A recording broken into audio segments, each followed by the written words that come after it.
Okay, so the feed voltage, the supply voltage is 14.60. I gradually stepped it up. First I went from, I was down at 0.060 amps.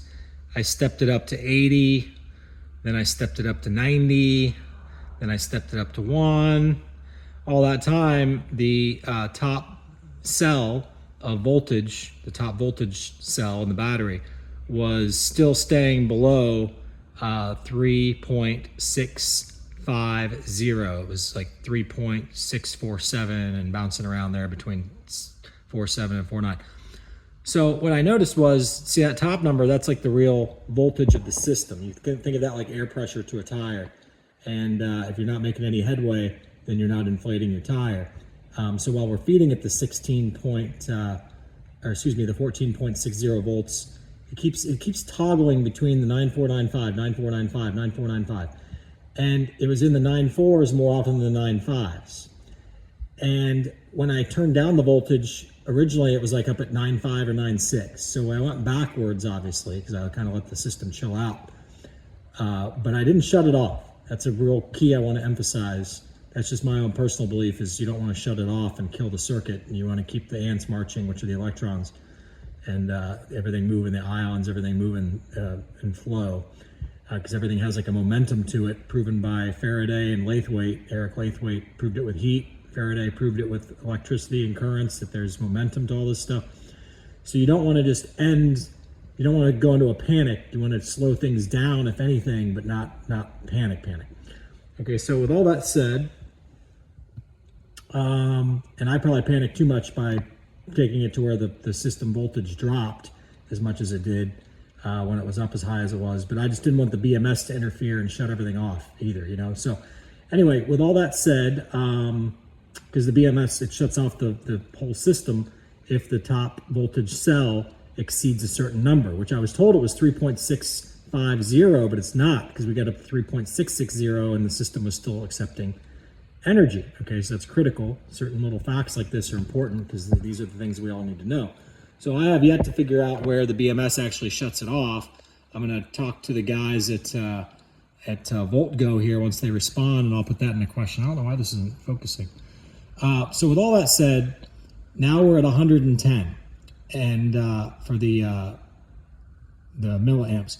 So that brought us up. I think once we got over like 107 or 108, it got us up into the 1.5 watts down there at the bottom. Okay, in that reading.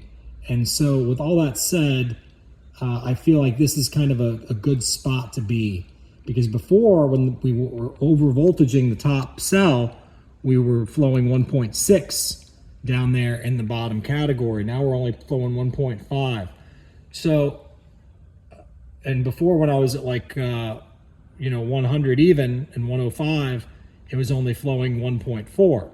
So I think that the 1.5 is the magic number. We're only 0.5 amps less than where we were when this whole thing started.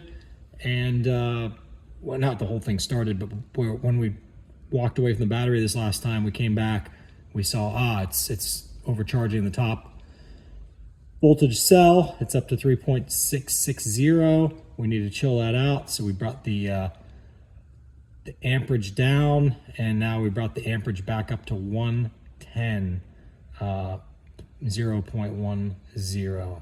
Okay. So just giving you guys and again, the feed volts are 14.60, because that's the max volts that's allowed. That's where we're trying to get to hypothetically. If we get every cell in the battery to 14.60 volts, then that top readout will read 1460. Okay. And did I say, yeah, each battery needs to get to 3.650. So each cell, when it gets to 3.650, multiply that number times 4, it gives you 1460. So that's where we're trying to get to. The bottom cells are going slow. This takes days to accomplish. So this is my first time ever doing it. I'm just trying to, it's an expensive battery. I don't want to mess anything up. So, I just want to try to do things the right way the first time.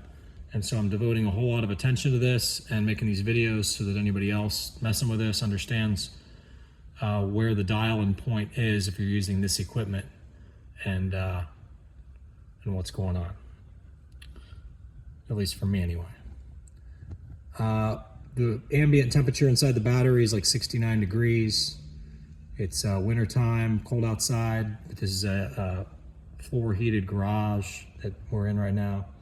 So one of the things I wonder, a question I have is, does that outside, like, okay, so there's 4 battery packs inside, 2 of which are on the outside edges, okay?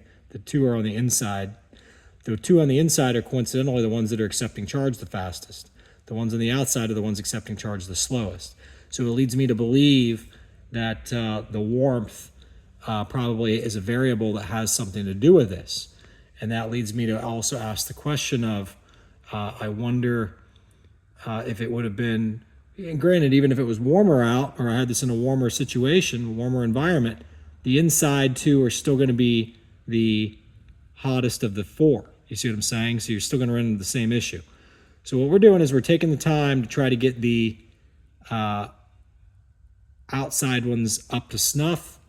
And it almost makes you wonder, are these potentially refurbished battery packs and they don't tell you?